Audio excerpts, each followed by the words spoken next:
welcome to week 2, video 2. Today we are going to be talking about two different things. Two, I like that. So we are starting off with safe movement. So that is on page 233, and some of this is going to be recapped from what we've already talked about, because obviously safe movement is crucial to being a safe yoga teacher and providing safe, supportive, and inclusive, great classes that are smart and effective. Okay, so if you're following along, which you don't have to, especially for today, it's a lot more like chatting than necessarily like looking at diagrams and so forth. But we are on page 233, and let me start my little timer. All right, so first and foremost, for safe movement, as a yoga teacher, it's important to provide safe, effective classes for your students, and also to be safe and thoughtful while you are teaching and demonstrating, because obviously we also don't want the teacher to get hurt. That doesn't make any sense. I know we've talked about this a little bit, about the fact that you don't need to be able to perform crow to actually be able to teach crow. So it's really crucial that as we go through this, please don't just think of this from a teaching standpoint, but think of this also from a student standpoint. Because remember, first and foremost, you are a yoga student and you are a yoga teacher for yourself first and foremost, okay? Remember to be mindful, thoughtful, and aware when planning and preparing your class, and then throughout the entire class, especially as it pertains to balancing, stretching, physical capabilities, limitations, awareness, and so forth, okay? So not just in the preparation stages, but also throughout the entire class. It's really important to remember, we talked about this in video 1, read the room and stay as engaged and in it as possible. We're always teaching to that middle level, so if you need to take things up a notch or dial them down a notch, very crucial. All right, general best practices for teaching safe classes. 1, be thoughtful while creating safe, effective, and smart classes. 2, be aware. Notice your entire class and stay aware of alignment and energy levels. So, excuse me, this is where we talked about, excuse me, for example, trying to always focus on critiques or critical feedback as a group, and then focusing on positive feedback individually and also as a group. But for example, if you see 3 or 4 people all with warrior 2, the knee is splaying inward, which is improper alignment and can cause future strain or injury, especially to tendons and ligaments. You may have everybody do a self-adjustment. So maybe you have them guide their hand gently to that front knee and engage through the outer hip and glute so that it's right above the ankle, okay?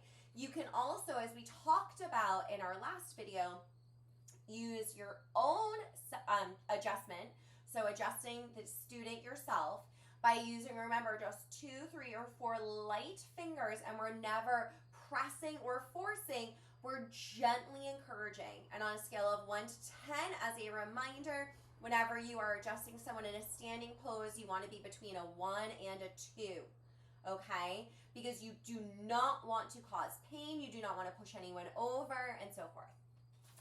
Number 3, be present. This is huge.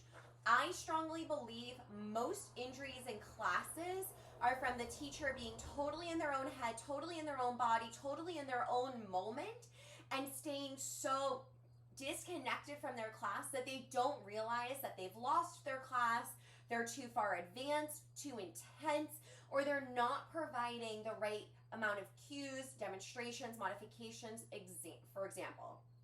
So you may have a teacher who is just like feeling the energy, the caffeine. They're unhinged, they're a little blacked out, they're just in it, they're in this amazing program that they already designed, an amazing playlist, and suddenly they are encouraging chaturanga after chaturanga, and then crow pose, and then dolphin pose, and suddenly everyone in the class is getting really worn out, and their shoulders are starting to hurt. They're dropping into child's pose, they're sitting back into hero's pose, and the teacher just keeps going and going and going and going. And remember, you want to stay aware of the style you are teaching and provide the appropriate class to match the style and description. However, we are teaching to that middle. So if you notice that you are losing your class, you need to dial it back. That is why it is crucial to stay present. Remember this, when you are teaching, it is not your class. You are teaching for everybody in that room. You are holding space and providing opportunity for the students in front of you. All right, be focused. Don't let your mind wander, and stay focused on teaching the best class you can. Be flexible and adaptable. If you need to change up your class midway, say you guys spent too much time stretching, or you incorporated a couple more foundational poses. As we talked about in pacing, you never try to rush through another sequence just to fit in more poses, or just to get to that peak pose. It doesn't matter. What matters is that you're giving them the best yoga class you can that is safe and effective for that exact moment. So it's okay if earlier in the day you were like, oh, we're all gonna work on Eagle, and then you only have 10 minutes left to class, you haven't started cooling down at all, and you still haven't done Eagle. You do not want to force it and shove it in there. You don't want to rush it. If you're teaching my vinyasa Wednesday night, you're subbing for me, and let's say that's the situation, you've done 35 minutes of prep for Eagle, and then you're like, sugar, I only have 10 minutes left. I need to give them at least 3 to 5 minutes Shavasana, so that only gives me really 5 to 7 minutes of cooling down. You do not force Eagle. You just stop the flow and make sure you're balanced on both sides. Remember, we talked about that. And then have them come down. And maybe you use the fact that you prepped for Eagle to do, for example, seated full pigeon, which is this pose. So it's also called wood stack pose, because you're stacking like your legs on top of each other like you would wooden logs. But this requires a lot of the same prep that Eagle does. It has to get into that hip, has to get into that hip, the low back, the inner thighs, and so forth. So think of these ideas when you're prepping, and remember that you don't want to smush in poses just because you planned for them. Read the room, and number 5, stay flexible and adaptable. Number 6, be kind. Remember that you are also a yogi even while you are teaching, and self-compassion is really important. So remember, if you run out of time, to be compassionate with yourself. You're a human being. We get excited. Sometimes timing takes longer. Sometimes the students aren't as ready, and you're being appropriately aware of that and adapting. So don't give yourself a hard time. But if you do notice that you're often running out of time in classes, talk to me or talk to one of your fellow teachers, because it probably means that you're prepping and planning and adding too much before that peak pose, and you just need to cut out some of the flow, the prep, the stretching, and so forth before. Hopefully by the end of this 200 hour though, you are super ready, and that's not a problem. I really, really don't want anybody walking out of this 200 hours feeling like they can't pace a class appropriately, okay? Super important. So, injury prevention, because that's what we're talking about when we talk about safe movement. So when it comes to injury prevention, first and foremost, it's important to have a general understanding of the human body and biomechanics.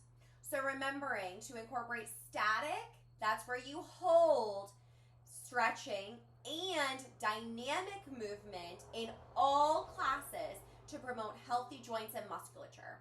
So for example, holding half split is focused on flexibility, stretching. You'd want to hold there. Moving from a runner's lunge to a pyramid pose, which is very popular and for good reason, That's dynamic mobility, okay? So then if you held the runner's lunge and the pyramid, we're going back to flexibility. So making sure you have both. Making sure, and remember, a lot of this I'm talking about vinyasa or hatha style classes, okay? Because remember, we can always dial it up, dial it down if we need to. So incorporating strength, balance, stamina challenges in most classes to promote strength and endurance, okay? Because while yoga is all focused on getting us to that meditation and helping us move any stress, tension, distractions out of our body through meditative movement, we also know that yoga is so beneficial physically, okay? Number 3, incorporating breath techniques and exercises to teach students the incredible connection of breath and body and how mindful breathing is and is important in yoga, general movement, and daily life. So this is especially important to incorporate during core work, during physically challenging poses, during balance poses, anytime you hold poses. Remember, we talked about cueing last video. You have to make sure you cue breath, okay? So we're using breath to get in and out of poses. And that's in any class, even gentle or restorative, or even like a workshop. Inhale, cow. Exhale, cat. Downward facing dog. Inhale, prepare. Exhale, walk or step, meet your hands. We're always using breath for transitions. Why? Because it helps keep them safe and it helps you all stay connected. So also remember, you inhale on the easier part, eccentric, okay? So inhale, lengthen. Inhale, prepare. Inhale, get ready to move. Exhale on the hard part, the concentric, okay? The contraction. So exhale, knee to nose. Exhale, hands to feet. Exhale, step through crescent lunge.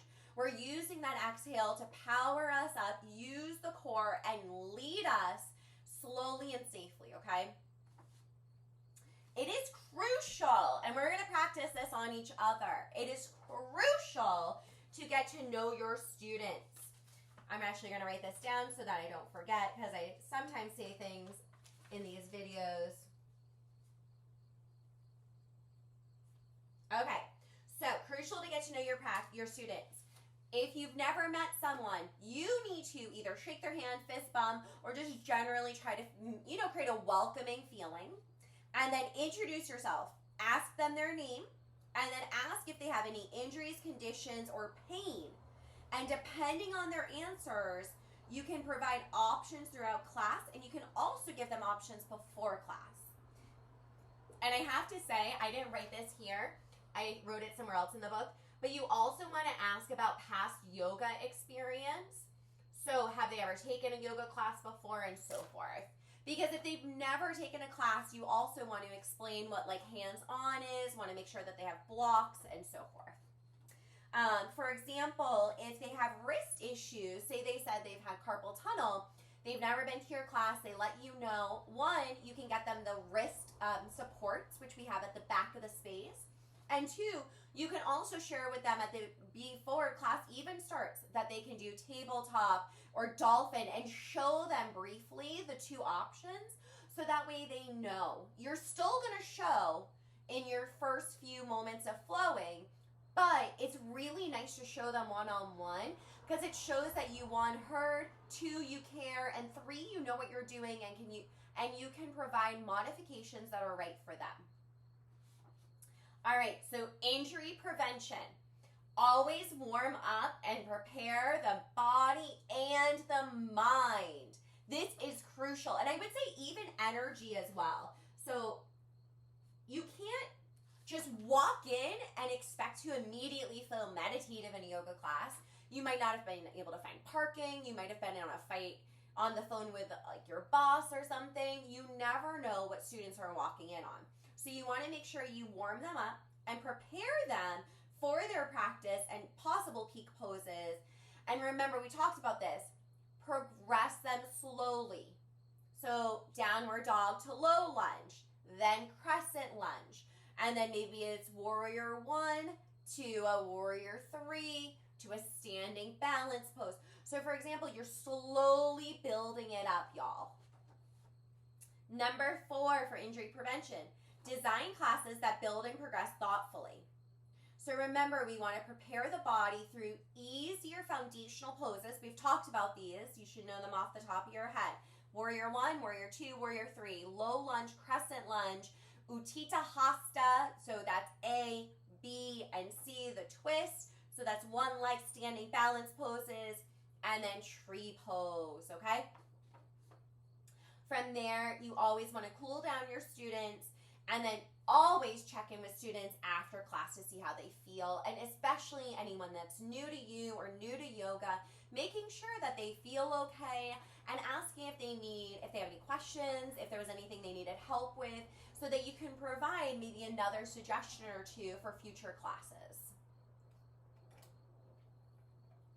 And side note, working with new yogis is a great way for you to get new one-on-one clients. We haven't talked about this really, but one-on-one yoga can be hugely effective for the student and also extremely good for you as a teacher. You can make money, you can learn how to work one-on-one with someone, you can work on hands-on, sequencing, adapting to the flow, and so forth. It's a great opportunity, and I think it's one of the reasons I've become such a good yoga teacher. I used to do maybe 10 or 12 yoga one-on-ones every week when I used to work at a few other studios that it was more popular. So that's a great way to build your repertoire, build your brand, build connection, and help people. So safe alignment, and we've talked about some of this in the past, but remember, basics of joints, muscles, and cardiovascular system and how it relates to yoga to provide safe movement and safe alignment throughout the practice.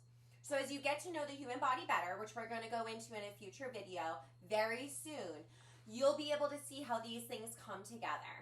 All right, so first of all, remind your students to listen to their bodies and honor their needs in the moment. Understand or help them understand the difference between challenging themselves and pushing too far or too hard and causing pain, and skipping poses and transitions when needed. Okay, so when you're teaching a class, I want to hear a lot of honor your own body, take a child's pose if you need it, water towel at any time, and so forth. You're creating, I don't know why I'm talking kind of funny, you're creating a very safe, inclusive, and supportive environment through the words and the options you're providing. For example, you could say instead of half a moon, hold your warrior 2 or do side angle or triangle, especially if you've already done it. Obviously, if you haven't done side angle or triangle, you would need to show those options because you should never assume that your students know what you're talking about. Joints play an important role in how someone's body moves. So remind students that even if they practice yoga forever, they might not be able to, for example, have their heels touch the ground in downward dog. Pigeon pose may never feel more comfortable in the sense that they have full relaxation, they can lower their body and so forth. They might always have to be supported by a block under their hip, and that's totally fine. It might just be the way their body is created. So the way that their femur is in their iliac, okay, for example. So in most yoga poses, it's important to, all right, these are in general, but I'm going to share each pose. So 1, stack the joints. We've talked about this. Thankfully, all of you have really good form when it comes to this. But remember, you're also teaching your students this. So in a low lunge, you want to make sure you're stacking the knee. And I always tell people that technically we can go further so that our knee goes past our ankle in a low lunge because our back leg is supporting us as well. We're closer to the ground, we're not straining. But in those situations, I also encourage them to lengthen their back leg so that they're getting more of that stretch for both legs and they're not compensating. But I will say this is one area where that front knee can go a little past the ankle and it shouldn't cause strain. Obviously, if it does, have them back out of it. But if they're in a supported low lunge, I do strongly encourage that the front knee and ankle are aligned, the back, hip, and knee. So that way you're feeling that stack and that strength and support that your muscles can then take the load out of the bones and work harder and safer, okay? Because remember, we don't want to rely on bone. We want to rely on the muscles surrounding the bones and holding you up, okay? And remember, ligaments are bone to bone, tendons are muscle to bone because muscles are more tender, okay? Make sure to have a slight bend in the joints so that you always keep the body using the muscle surrounding the joint rather than relying on the joints, tendons, ligaments. I knew that. See, I already knew we were going to talk about that. So in your triangle, this is probably the number one pose where people lock out that front knee. They pull the kneecap back. So you want to make sure you have a slight bend. You can barely see it, but I can feel it. And that's something that I usually say in classes too. I'll tell people, you might not, like as the teacher, I might not be able to see that you have that micro bend, but you need to feel it. You need to feel that release in the joint so that the muscles are working around it. And then remember, for your cues, what are you telling people? The direction and the energy. So in a triangle, slight bend to your front knee, pull that torso open, stack the shoulders. Your front leg is pulling inward to your back leg, and you're opening through your hips, okay? So you want to make sure you use those cues so they know where the energy is going. Next up, remember to always tell them to keep a steady breath. Not only is this an anchor to the present moment, it's also a way to stay in touch with how hard someone's working. If they're breathing shallow and very fast, they're clearly working too hard. They need to slow it down, maybe take out some transitions, maybe take a break from some poses, or maybe make things a little bit easier by bringing their feet, for example, closer together. So stronger base of support. Lengthening the torso. So remember, we always want to make sure that the torso is our powerhouse. It contains our diaphragm, our core muscles, our lats, all of these muscles that are really important to keep you stable so that you're not dumping all of your energy and poor posture into your hips, into your low back, and so forth. So lengthening the torso, lengthening the neck. And this is especially important because remember, everything is fucking connected.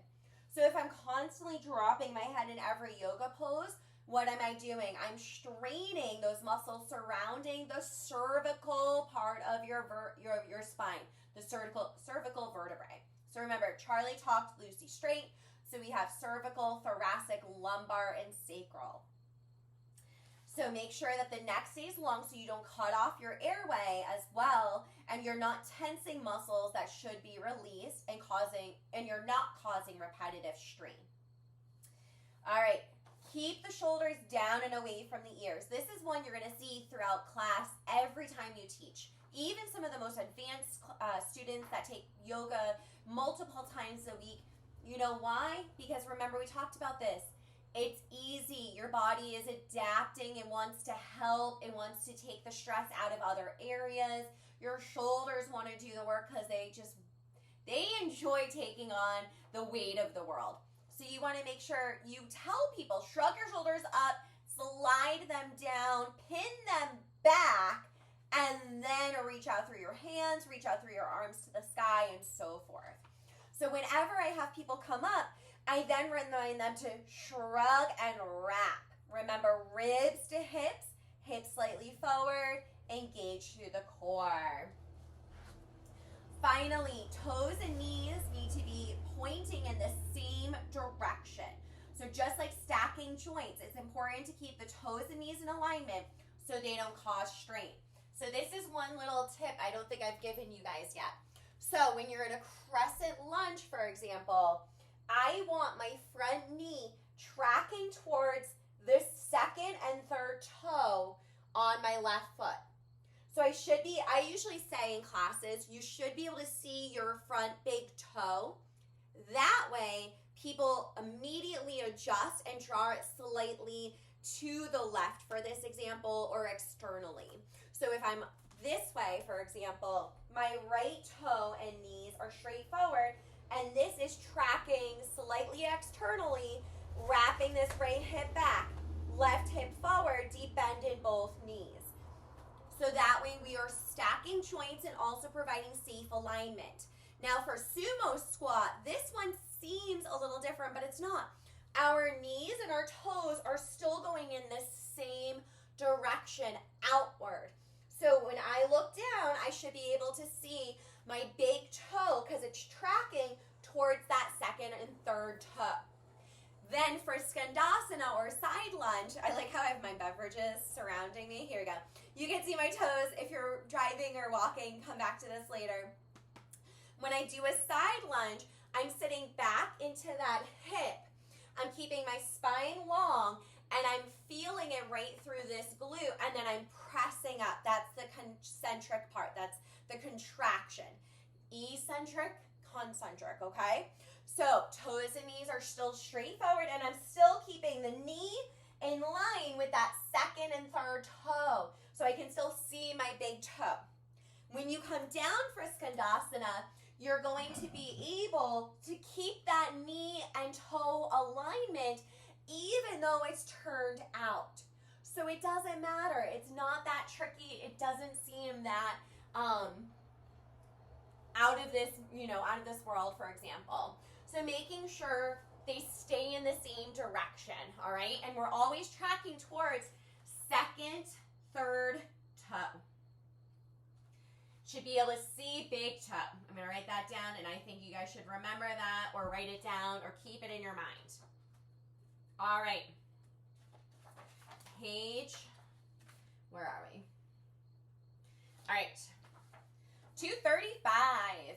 So in most yoga poses, for balanced positions, it's really crucial to focus on the base of your support. So if you're in a balanced position, like an arm balance, it's going to be your hands, obviously. But remember, balancing on your hands or your feet or wherever you are, it is not just an arm balance. It's not just a foot or leg balance. It's a full body balance. Remember, we're stacking and then we're lifting through the muscles, keeping our torso long, our core engaged. So if you're standing, for example, you want to feel a slight lifting through the arch of your feet. And you can do this just standing in mountain pose. So I like to sometimes, if I'm doing maybe a lot of balance poses, I'll have them stand, look down at their feet, lift all 10 toes, slowly lower them. You can also try to lower one at a time, for example, and then press into the pinky edge, down to the heel, slightly lift through the arch. Then shift the weight and lift the knee. Now, this leg is working harder. I can feel my glute med right now because I did that press, wrap around the outer crescent of your foot. So big toe to pinky to your heel, and then lift through the arch, because you don't want this. Can you see? If you're looking, you can see my knees are going inward and my arches are collapsing. You want to pull outward slightly, align through the core so that you're stabilizing through those glutes, quads, and hamstrings, okay? If you're in an arm balance, you're going to be doing the same idea on your hands. So I'm not sinking into my wrists. I'm wrapping my elbows back. Remember, slight bend to the arms. I'm pressing the ground away. And then I'm hovering my knees, for example, or I'm coming into crow. I'm not going to come into crow right now. In balance poses, for injury prevention, it is crucial to teach your students to use a drishti, or one focal point to stare at. And as the teacher, pop quiz, what do you think? Take a second.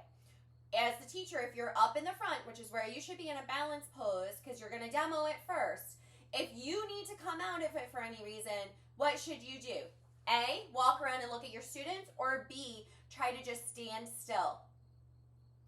B is the correct answer. All right.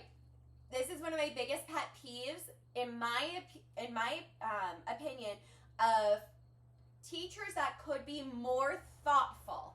I'm going to use that term. So, if I am taking your class, you can't do Dancer for whatever reason today, totally fine.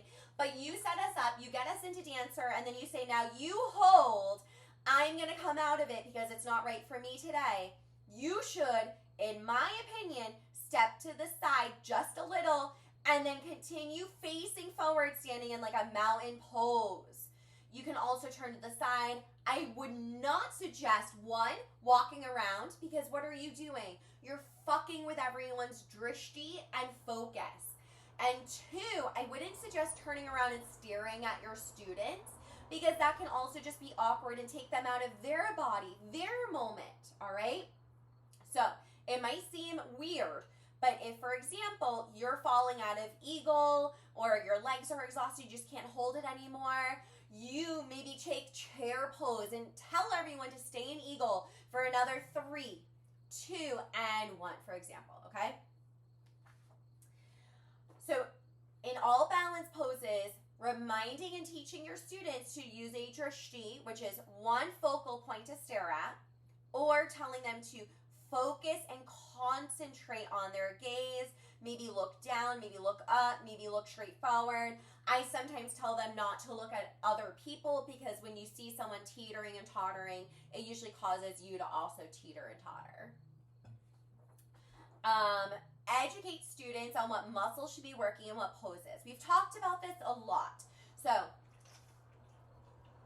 this is a great way to help with injury prevention, because if you're telling your students in a tabletop to wrap their shoulders out of their ears, wrap their biceps slightly in, slight bend to the elbows, they should feel their tricep-bicep connection. Then you, and pressing away through the chest, you're helping them hopefully prevent repetitive motion in wrist injuries, because they're not just going to dump all of their weight into their wrists, metacarpals, and we're not causing that strain in the bones. We're using the muscles instead. Remind students internal and external rotation. See how there's no... So a lot of people think, and obviously yoga teaching is difficult in my opinion. It's a lot to think about, a lot to remember, especially keeping your students safe. However, a lot of this is the same foundational ideas and values and principles, just continuously put into practice. So internal and external rotation is huge in yoga. We need to talk about this because it helps our students understand where the energy is going, what muscles are being engaged, and so forth. Finally, coming back to the breath time and time again. Okay? So crucial. That is going to help them, 1, stay safe and present, 2, stay anchored in their own body, and 3, provide them the energy and the actual oxygen, the fuel they need to keep going, okay? Now, this is new stuff to some degree. Modifications, best practice, throughout class offer lots and lots and lots. I said that 3 times. I wrote that 3 times of modifications. Modifications are not just about the person who looks like, and remember, we never assume, but say you have someone who's never done yoga, they tell you that they haven't worked out in years. So modifications aren't just for that person in your class. Modifications are for the people who come to your class every single damn day, every single damn week. Okay? Because they help provide a safer, more effective, juicier, more beneficial, impactful class. So, please never make it seem like a modification is less than or not as good as another pose. Be sure to offer modifications for levels of flexibility, mobility, strength, and stamina. So, for example, for flexibility, what you can do the first time you're going into Skandasana, you can show side lunge. So I would say, okay, everybody, 5-star, inhale, exhale, side lunge, right leg, or come lower, realizing this is a little more intense, full cobbler pose, all right? So I would never say this is better but more intense.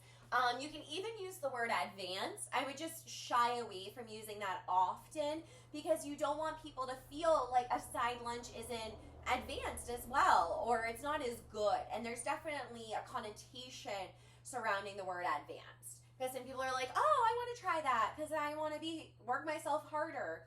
We want people to be safe.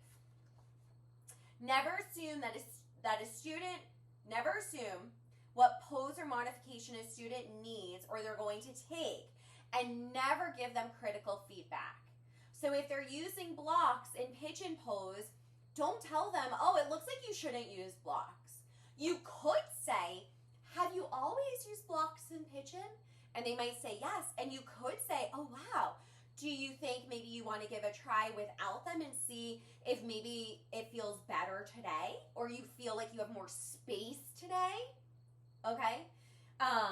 And obviously I just used the word better, but you could say it feels more open, more spacious, more accessible today, okay? Some modification examples. So these are really important. Page 235, starting at the bottom of the page. I'm going to go through these. So, low lunge. You can always have your back knee supported. Modification/regression for high lunge. You can also do the same thing if you're showing people, for example, curtsy, where your foot is over to the side. You can have them do a low lunge, but keep their knee in alignment with their hip. That's very important. High plank, your two modifications are going to be tabletop, which is a little bit easier than your low plank, which is where the knees are down, the tailbone's tucked, but my core is still working a lot harder. You would never tell people to do table for push-ups, because if they're in tabletop and they're doing push-ups, this is what's happening. These are so unsafe, so ineffective, and totally awful. If you're having people do push-ups on their knees, they would be in a low plank position. So I would have them high plank, everybody, shift forward, maybe lower those knees so that you're more supported, wrap the elbows in, bend, tuck the tailbone, inhale, exhale, hold. Now we're going to inhale, lower halfway, exhale, press, inhale, exhale. So see how I made sure that I provided that modification and then I took the modification. Because remember, everyone's going to attempt to do what you do. High plank, another option is forearm plank. And I try to incorporate at least one dolphin in every vinyasa or one forearm side plank. And I always try to include that as an option, especially for people with wrist issues. Happy baby is a great pose, and it seems like an easy pose, but it's not. It's actually really intense. So supine butterfly, either with your feet down or grabbing your feet. So this is a lot more accessible for people than here. Chest expansion, hands interlaced behind the back. Your modification would be using a strap or a towel. And you would show them that, especially if you're doing a ton of shoulder stuff and you know you have people in classes. I will say on a Wednesday night, if I have regulars that I all know super, super well, we practice together every single week, I don't always show with the strap, but I do always remind people, because who knows, somebody who never needs the strap could have worked a little harder the day before in the garden or in a small group training, and their shoulders are really tight and they need that strap or towel. Forward fold, this is important, with blocks under the hands. So anytime you're forward folding, whether it's standing split or you're in a rag doll or you're preparing to move, you can always remind people blocks on the highest height. That way they're supported and they're not dumping their weight or straining their low back. And then finally, malasana. So these are just some of the basics. So regressing malasana would be goddess. Now, goddess is actually still a pretty intense pose because you're still using a lot of muscles to hold yourself in this weird position. But if you think about it, Malasana, I'm going to do it at an angle. This takes a lot for a lot of people. And some people may never be able to get here. Another option is going to be squatting butterfly. It's taking that, see how my hips are higher, my knees are lower. So if you have knee or hip or back issues, squatting butterfly might be better. You could also just bring your feet wider. Just obviously don't go lower because that can cause strain in your knees, your patellas. All right. Continuing safe movement, props. Remember, props are our friends. Empower and encourage your students to use props, which means what? You need to use props. Like I said, if you're suggesting using props, show using the props. If I'm doing runner's lunge to a pyramid, I always grab my blocks and demo with them because one, they're better for me, and two, most of the people will grab their blocks if they see you grabbing their block. All right? Never make it seem like props are a negative or amateur thing to use. And encourage yogis that are especially maybe regulars that come often. If you notice, for example, in a side angle, they're constantly reaching to the floor and they're dumping their chest as a result. They're rounding and really falling forward. Maybe encourage them to put a block under their bottom hand on the low or middle height, and then they can find that lift and that expansiveness, okay? So it's always a good idea to have these words that you can use. So if they're in that side angle, you could go over and say, hey, can we try something just for a second, see if it feels better, or it feels different, more expansive, more supported? And you can say, let's put your block under your hand. Take a deep breath in, and then open and exhale. And how does that feel? Do you feel more in your side body? Do you feel more open, more supported, so forth? Useful props, blocks, provide stability in challenging poses like half moon. Remember, we learned week 2 that you should not be teaching half moon without a block, with touching the floor. Why? Because it is totally shortening that side body and not allowing for the length and strength of your obliques and torso to help hold you up. And half moon requires oblique strength. Blocks provide support in poses where the floor is far away, like standing split. They provide grounding in poses like supine butterfly, so laying on your back. Butterfly, putting the blocks under your thighs is so nice. And they're also super useful for things like low back pain, knee and hip issues. In Malasana, you can sit on a block. I don't always like to cue that because why?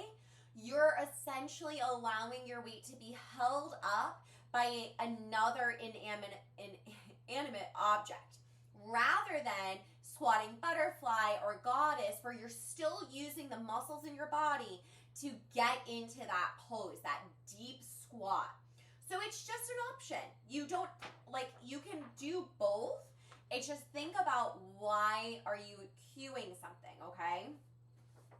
So straps provide space and length in poses like hamstring stretches, shoulder and chest openers. Blankets we're going to be using soon. I just got some actually yesterday. So they can be really nice for helping restore the body. I personally, and we'll be using the blankets for a side body series and a back series, that it's like having a smaller, more versatile bolster that you can change the shape for. Blankets are also nice for more gentle restorative classes, for longer shavasanas, meditations, and so forth.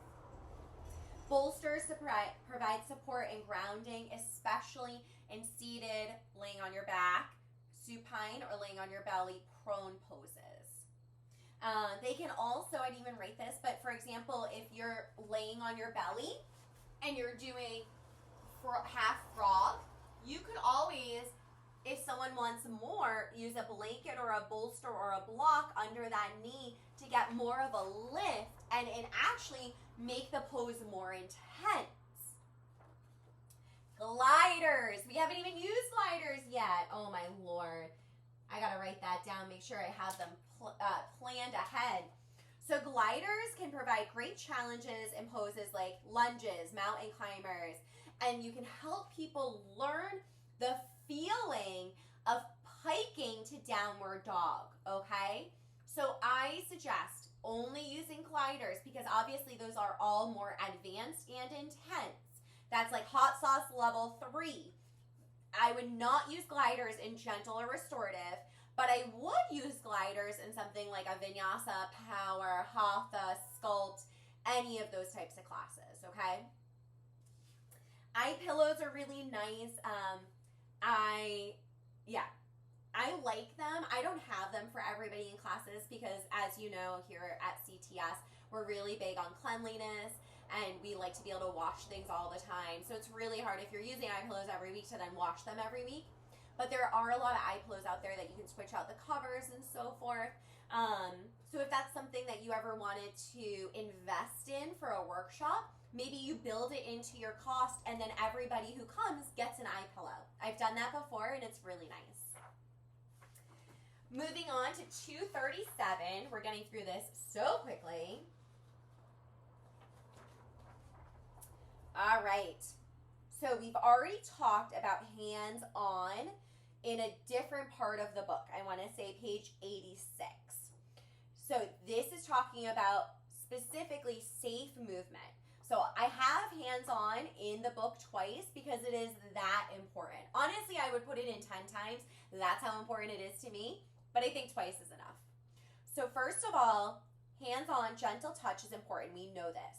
So we always ask for consent at the beginning, and we always make sure that we do not touch someone who does not want hands-on at all, in any way.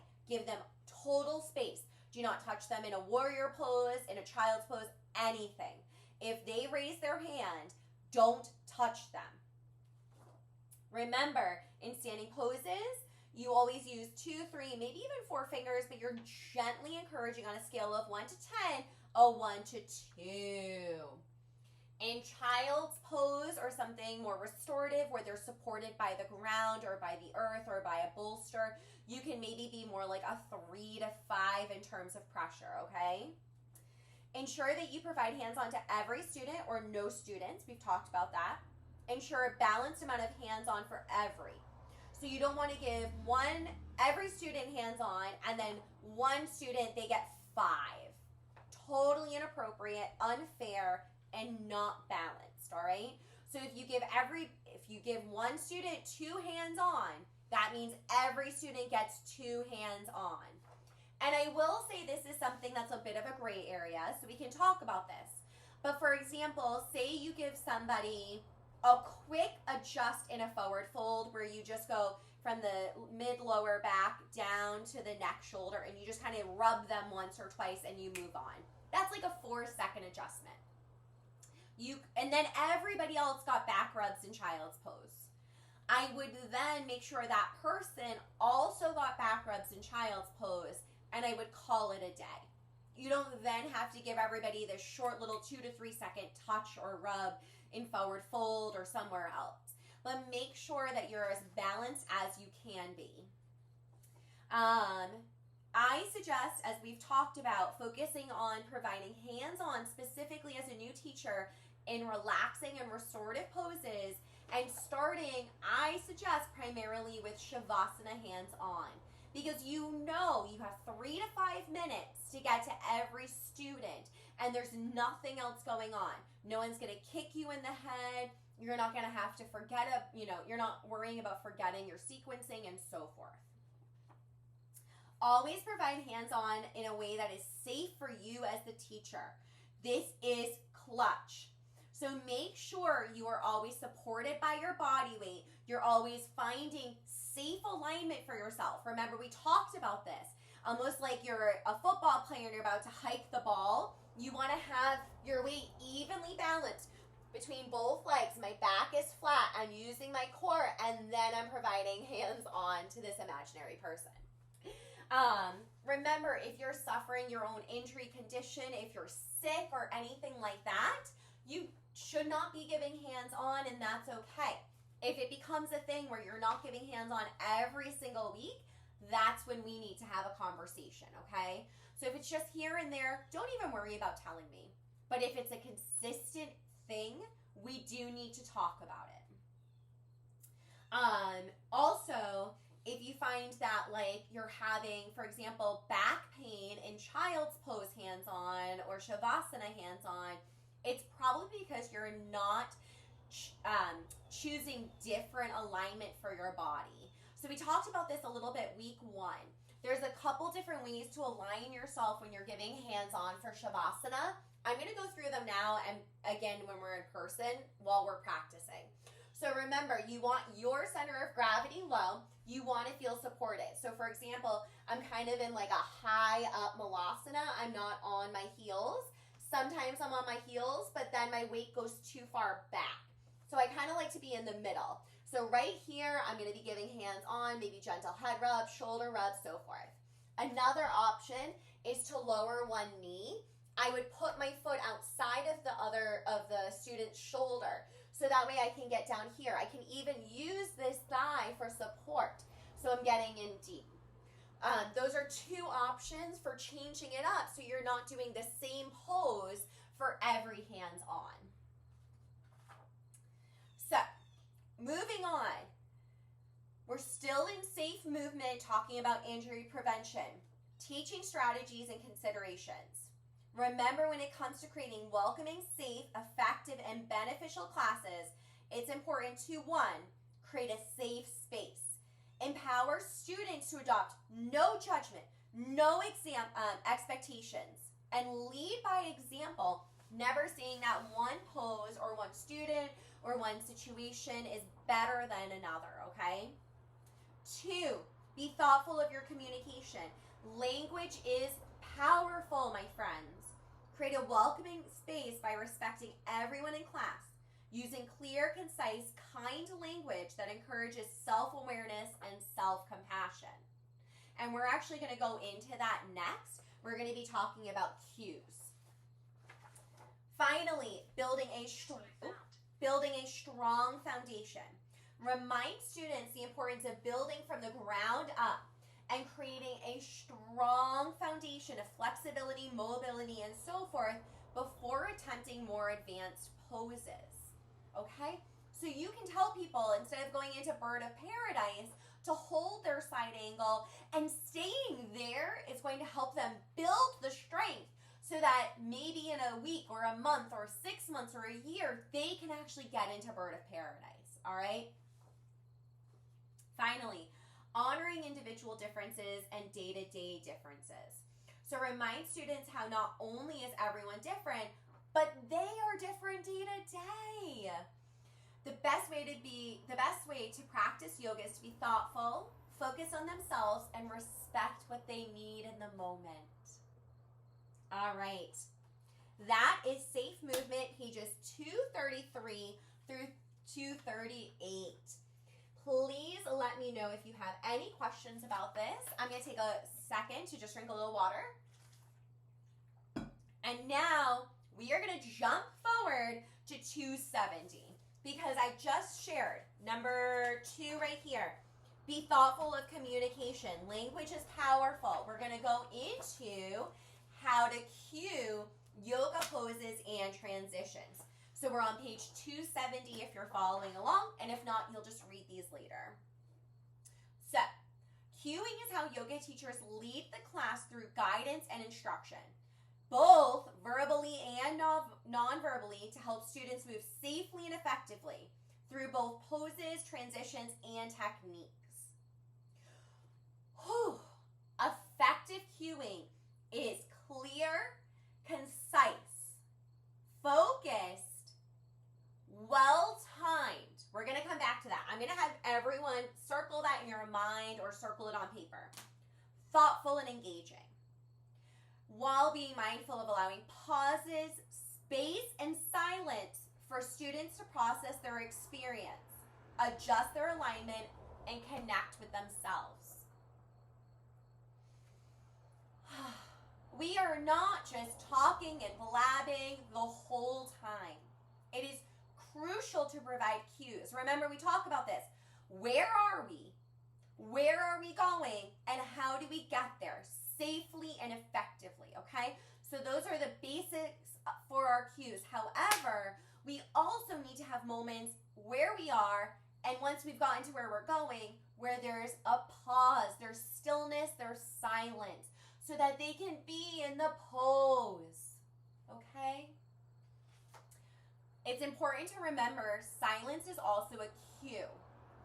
It's an opportunity for the student to focus internally and on themselves and their experience, and allows them time to absorb the information you're providing and go deeper. All right? What makes a good yoga cue? Number one, clear. Remind yourself what is most important, when, and why. I'm going to add that right now.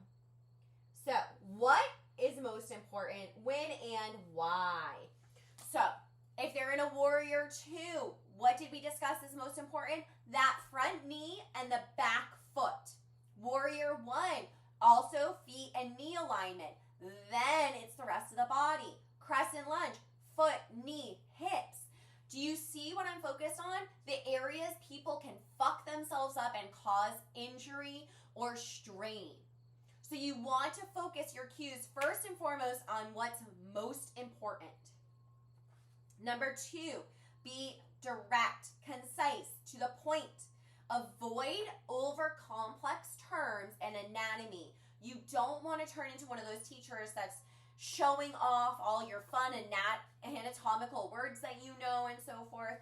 You want to remember you're teaching to that middle line, and you're also providing space and opportunity. You don't need to throw in all these crazy words. You don't need to use every full muscle name, because that's just going to add clutter. And we want to create space. And in fact, I'm going to cheers to that. 3, specific. The more specific you can be, the better. This is huge. Number 4, accurate. Always share information that you know to be true. We talked about this in general with Meg. So stay in your lane, never making health or medical claims that you do not 100% with a certification know for fact. You don't want to be that person leading down people down a dangerous road. Same with any yoga poses. You don't want to be sharing some wild things you saw on TikTok or Instagram that you don't know to be totally true. All right? So especially things like wringing out their organs. We know that is a myth, okay? So you're not using that terminology in a class. Focus on safety. So this goes into ahimsa. Our goal is to never harm a student. We always want them to be safe and mindful. 6, inclusive and welcoming. Use words, and we haven't gone a ton into diversity, equity, and inclusion, however, super important. I do think while we haven't used those 3 words necessarily, we have talked a lot about creating community and connection with all students. And where does that come from? Creating a safe and supportive and inclusive environment for all, okay? So make sure we're being respectful. Use English first and then Sanskrit. I will say this one is a little bit of a gray area.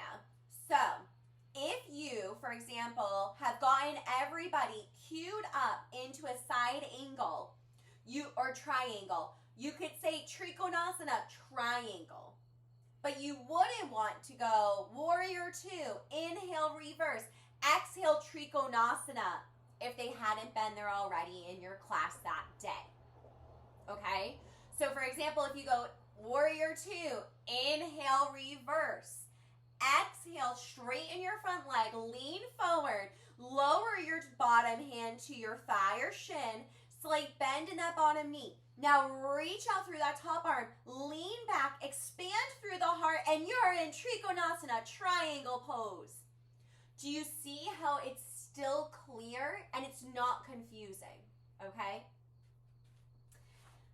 Never rushed. Cueing, remember that is also important for you, the teacher, to breathe, move, and speak slowly and without rushing. The students feel your energy. They feel your pace. We talked about this in the last video, and how sometimes you'll leave a class and you'll be like, I didn't love it, or it didn't feel right, or I don't feel as like calm and centered as I thought I would be. It's most likely because the pace was off and the teacher was rushing, okay? You want to remember, you as the teacher are leading the way. And it's yoga. It's not supposed to be rushed. That's why we never add poses at the end and try to shove them in there.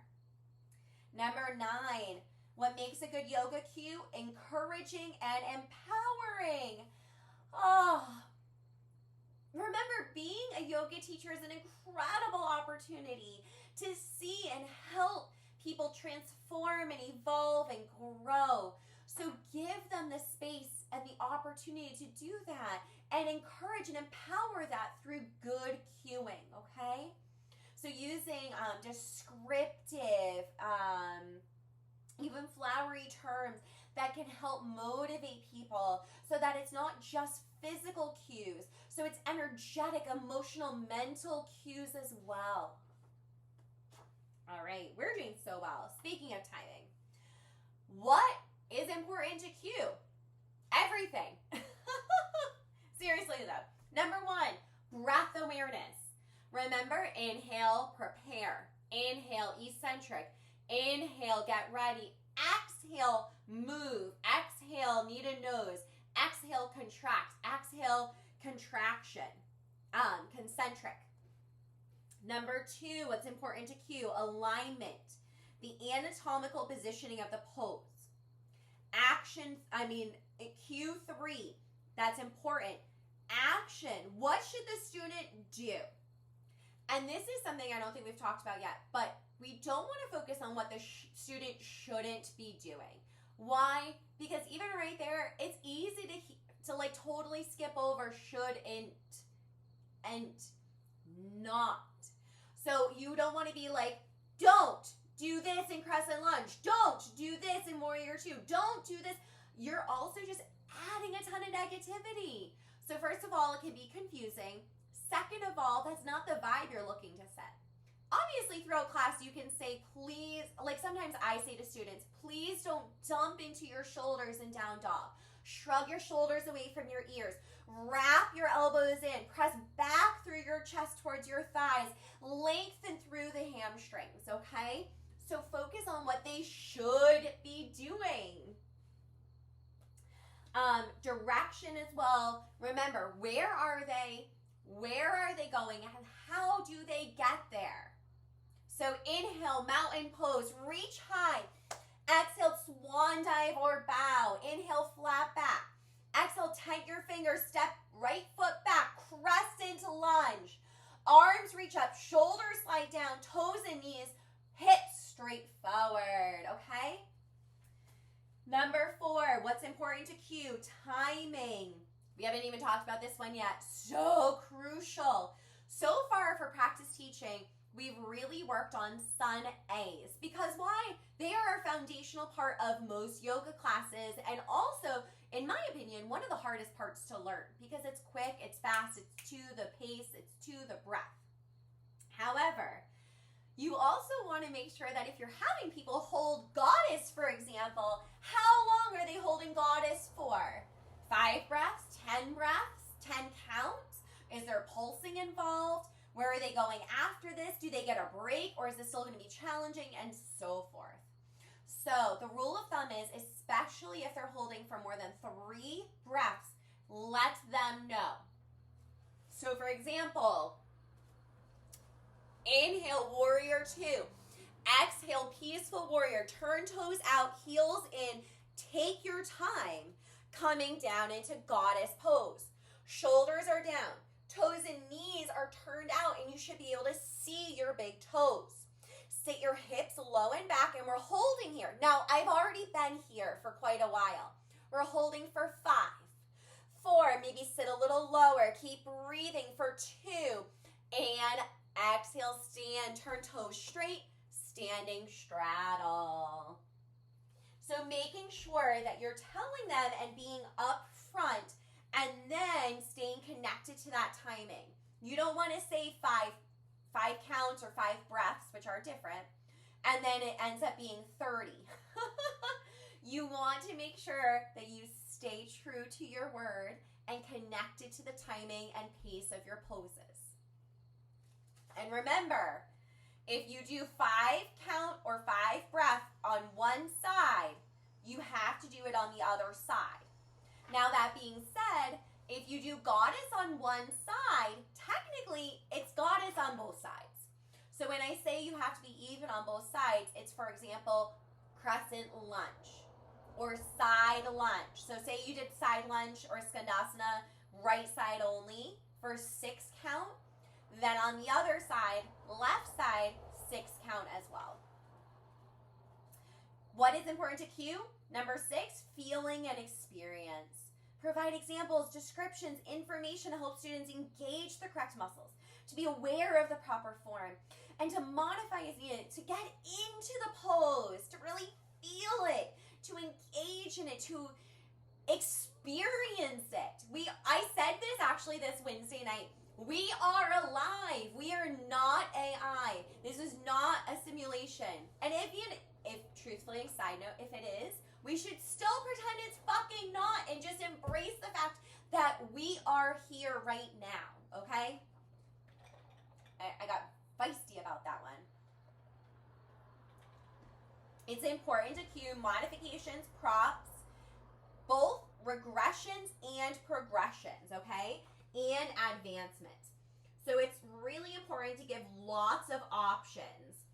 I actually like to joke, and it's funny because I now work at a restaurant, but before I worked there, I used to joke that I was a really good waitress because I give a lot of options. Like, oh, do you want hot sauce, ketchup, blue cheese, ranch, like whatever you want.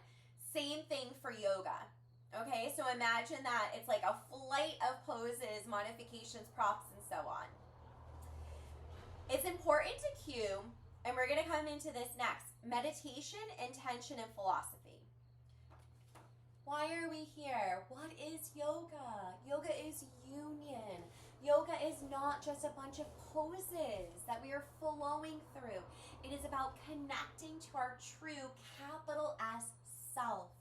So it's important to weave in intention, mindfulness, meditation. I like to say coming home to yourself throughout the entire class, okay? It is not just for the first 3 to 5 minutes and the last 3 to 5 minutes. And this goes across the board for every class. It's if you're teaching power, strength, hatha, vinyasa, gentle, restorative, every single class you should be consistently coming back to intention, meditation, awareness, connection. How many times? Depends on how long the class is, but if you're teaching a 45 or 60-minute class, you should be coming back to these approximately every 5 or 7 minutes. So maybe like 8 or 9 times in a 45-minute class. Does that make sense? I hope so. So that was page 270. We're moving to 271. All right. Everyone learns differently.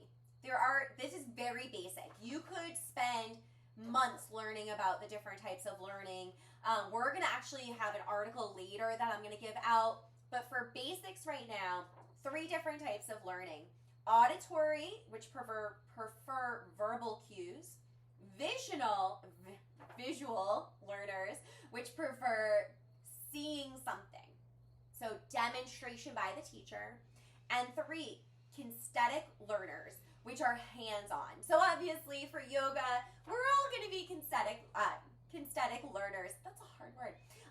But you want to make sure, as we talked about week 2, you should be demonstrating the majority of your class. Why? 1, it keeps you safe. 2, our studio is small. There's not a lot of room for you to just kind of be like walking around. 3, you want to be demonstrating, and actually number 3 goes above number 2. We want to make sure that you are showing your students what the heck you're talking about. And we never rely on other students to show the poses, okay? So making sure that you're providing all of these options throughout class, especially the auditory and the visual, and those go hand in hand. That's why this is right here, right now. Key reminders for types of learning. Most people learn in all different ways across essentially a spectrum, depending on their day, their needs, the environment, their past experience, their current experience, etc.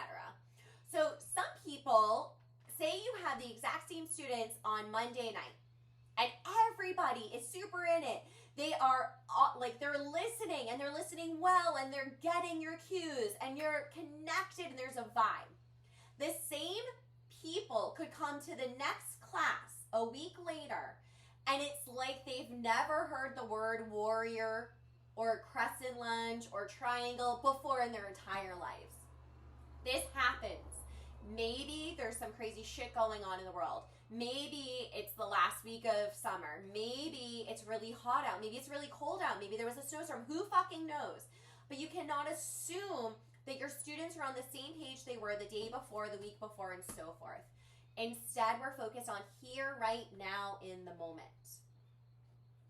So basic formula. Okay, so this is one of those situations where it looks like small on the paper, but it's big in real life. So now, right in the middle, page 271. If you're driving or walking, don't worry about it. Come back to this later. But if you can, star these.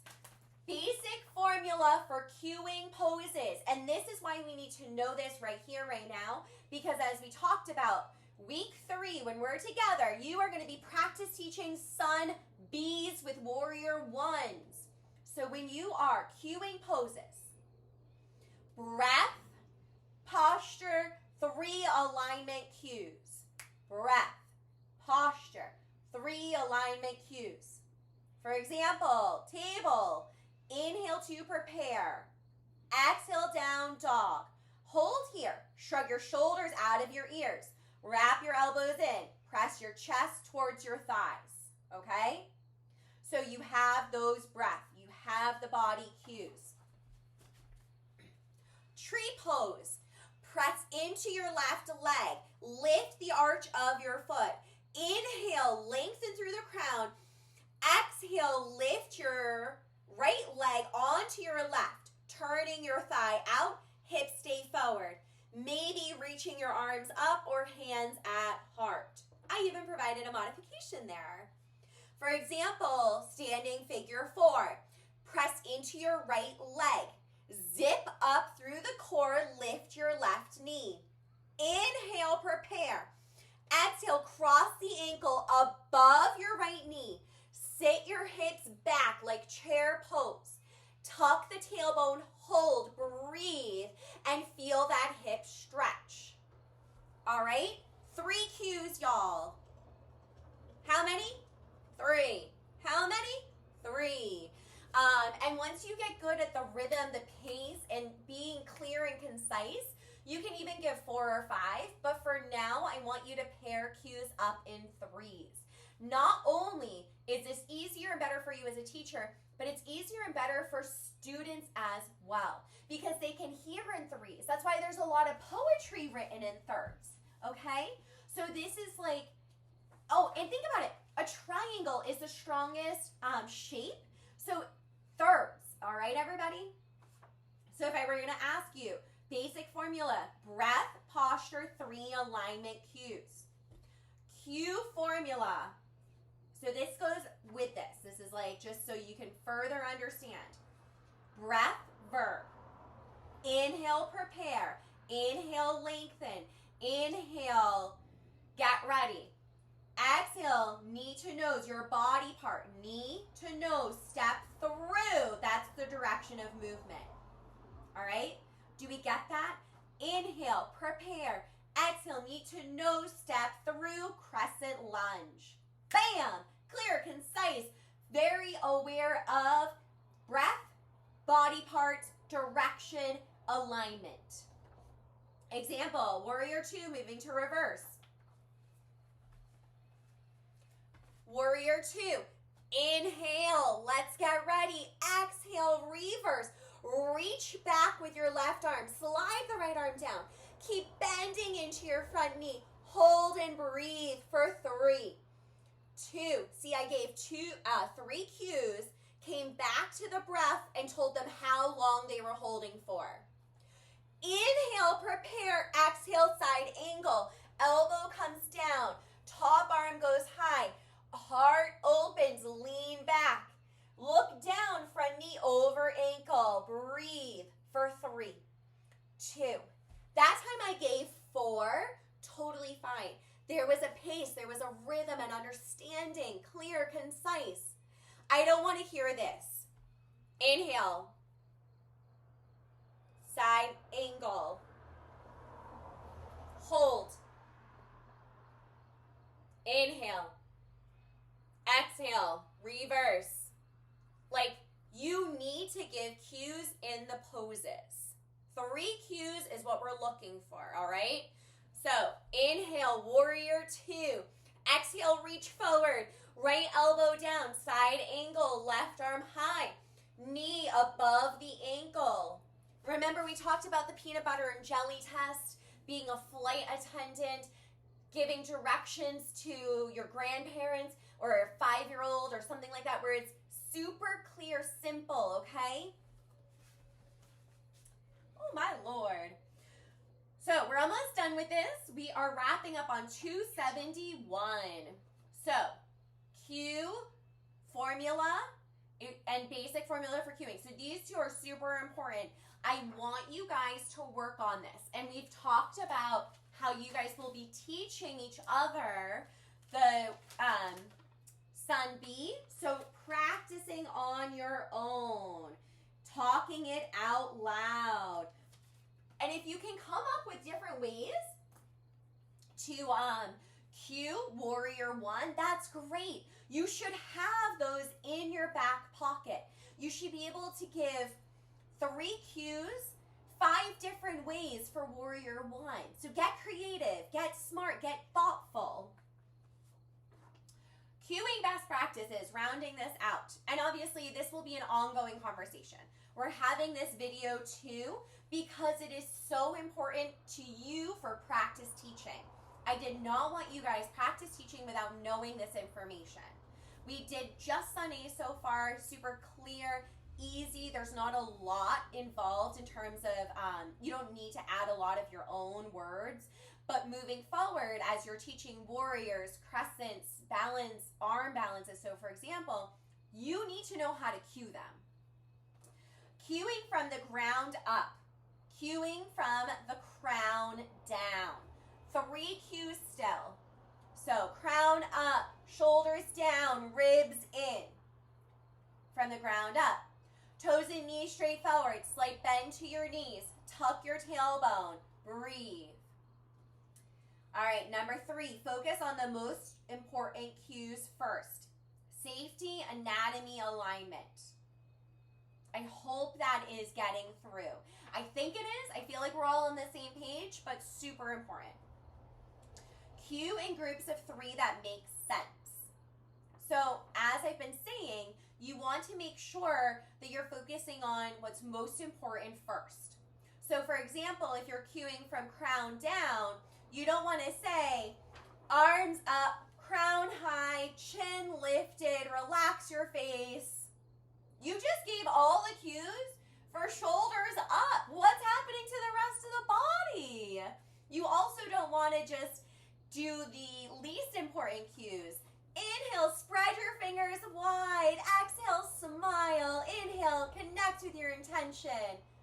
Once again, what's important in the pose? That being said, you can add those fun cues once you're holding. So if you're in a warrior 2, this is where I like to have people hold often. I'll say all of my body cues, my alignment cues, get everybody safe, really supported by their muscles. And then I'll say, okay, find your drishti or close your eyes. Feel the connection to your strength, your stamina, your confidence, and let it expand from the center of your being, out through your arms, out through your legs, and feel that energy. but that's only because they've already been set up for success. Remember, inspirational and motivational cues are last in line. So in terms of importance, they are last. Ooh, okay. Everyone needs a little coffee. So, number 5, clearly identify body parts involved in the pose. You should be using these words: feet, hands, shoulders, hips. Remember, we're not talking carpals, metacarpals, patellas. We're not getting weird and anatomy focused. We're focusing on the people in front of us providing the best class. Use the word you and your at least more than or balanced with we or the to make cues more personal. So this is a big pet peeve of mine. Inhale your right leg high. Inhale, reach your fingers up. Exhale, your shoulders down. Inhale, sit your hips lower as you exhale. Inhale, your torso lengthens, your arms expand on the exhale. So using the word your to make it focused on the student. I only like to use the word we or group or team or anything like that when it's like we're flowing, we're in the moment, and I say, wow, I love our group energy. I love this community feel. We're going to continue flowing. We're going to move into core work. If everyone needs some water, tell us. So it's more in the moment of group connection, not in flows, not in alignment. We want to stay on, focus on the individual experience in those moments. This is really important. Number 6, I think you should mentally circle. Number 7, incorporate verbs to make your cues juicier and more impactful. I would say in general, using more descriptive language is really fun. I'm known for using a lot of food. So I love saying 3-legged dog, bend the knee, open the hip, bend and straighten the leg a few times. Feel that juicy, like an heirloom tomato in August, stretch for that top hip, And actually, that's one thing too that I go back and forth on, and I don't think I've mentioned, or it's not necessarily in here. Make sure you're not just using right and left. You're also using top, bottom. You're using other terms, so you're not just constantly saying right hand, left foot, right hip, left shoulder. So in a side angle, you could say right arm high, left arm low, or you could say top arm reaches to the sky, bottom arm extends to the earth. See how it's technically the same idea, but you're using different verbiage.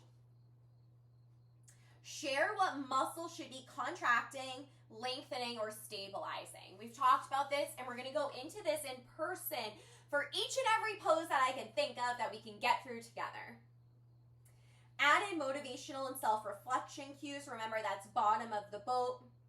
Use landmarks and clear directional cues. This is clutch. This will make you a better teacher and help you provide better classes that are safe and effective, that feel good. So if you're in a standing straddle, for example, inhale, flat back. Exhale, walk your hands to the left front foot towards the front of the room, runner's lunge. Inhale, lengthen. Exhale, inside, left hand reaches to the sky. Lean the torso back and breathe. See how I didn't just use right and left, and I used directional. So inhale, warrior 2. Exhale, peaceful. Turn all 10 toes straight. Inhale, hold. Exhale, warrior 2 to the back of the room. You are now facing towards the back door and the bikes. Inhale, reverse your warrior. Exhale, standing split. Still to the back of your mat. Left leg high. Press through the bottom leg. Reach up through the top. All right, so I'm not just using right and left. I'm using directional as well. Remember, always use English name. I talked about this in detail. Definitely get comfortable with Sanskrit though and try to throw some in there, because why? We want to be appreciative and respectful of the yoga history and cultural background. Use everyone's name at least once and be fair and balanced with shout outs. We haven't talked about this. We're going to wrap up actually very soon. So if you're running out of time, don't worry. We're just a few minutes away. So make sure that you, as a good teacher, encourage everyone to feel involved, connected, seen, and appreciated. You should be calling out every single one of your students at least once. But you want to make sure you don't call out everyone once, and then, for example, David 10 times. Make sure you try to balance out the shout outs. Use appropriate voice inflection, vocal energy, and silence throughout teaching. I'm going to star this one and come back to this because I think this is an ongoing conversation as we learn to project, we learn to hold the space, and we learn to provide opportunity. Okay? Remember to be concise. Watch out for ums and other filler words. Like I said, we're going to start practice teaching, holding poses, and working in other things. So that means I don't want to hear warrior one, yeah, okay, shoulders down, wrap your ribs in, take all those words out. Concise, simple, focused. Oh, I did put this in here. Yay! Try not to rely on rights, lefts, and incorporate other terms like top, bottom, front, back, things like that. And then finally, notice if your cues are landing. Are your students getting it? Are they hearing you? So important, my friends, okay?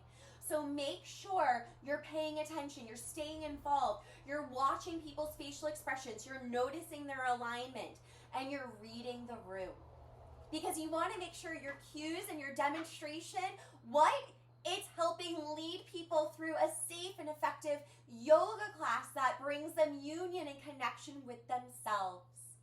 All right, so that being said, let's all take a deep breath in together and a big exhale. Thank you for video week 2, number 2. Great job. Oh, I totally forgot our secret word in video 1. Video number 2 secret word is elephant. All right? Elephant for week 2, video 2. Remember, if you have questions, let me know. I hope to see you guys soon. Thank you.